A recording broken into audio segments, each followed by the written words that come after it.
दिल्ली के पीरागाड़ी फ्लाईओवर की ये दिल दहला देने वाली घटना। चलिए आज इस गहरे रहस्य से पर्दा उठाते हैं।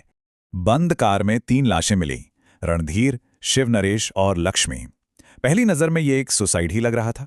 पर बड़ा सवाल ये है, क्या सच में ये सुसाइड पैक्ट था या कोई बहुत ही शातिर ट्रिपल मर्डर? परिवारों ने सुसाइड की बात सिरे से नकार दी। शरीर पर कोई चोट नहीं थी, जिससे मर्डर का शक गहराया। ठीक यहीं पर फोन के लोकेशन डेटा और कॉल रिकॉर्ड्स ने इस उलझी हुई गुत्थी को सुलझाना शुरू किया। सारे सुराग सीधे 72 साल के ढोंगी बाबा कमरुद्दीन तक पहुंचे। असल में यही इस साजिश का मास्टरमाइंड था। ये ढोंगी धनवर्षा का झांसा देता था, यानी रातों रात छप्पर फाड़कर पैसे बरसने का लालच।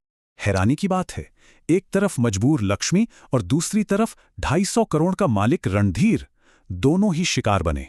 जिनका खौफ और पैसों का अंधा लालच, ये ऐसा जाल है जो किसी को भी फंसा सकता है। बाबा खाली शॉल से कैश निकालने का फर्जी जादू दिखाता था।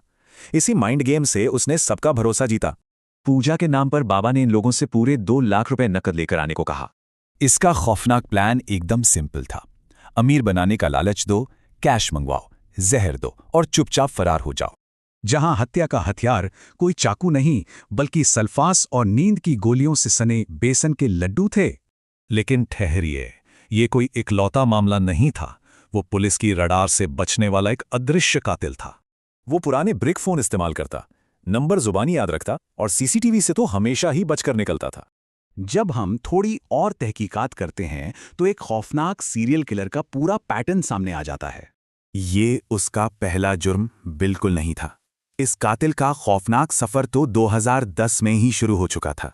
राजस्थान, यूपी और फिर दिल्ली। लालच और धोखे के इस जानलेवा खेल में मरने वालों की गिनती लगातार बढ़ती गई। आज पुलिस की 527 पन्नों की चार्जशीट इस ढोंगी बाबा को कम से कम 6 हत्याओं का जिम्मेदार मानती है। तो बड़ा सवाल ये है, धनवर्षा के इस जानलेवा जाल में न जाने कितने मासूम अपनी जान गंवा चुके होंगे।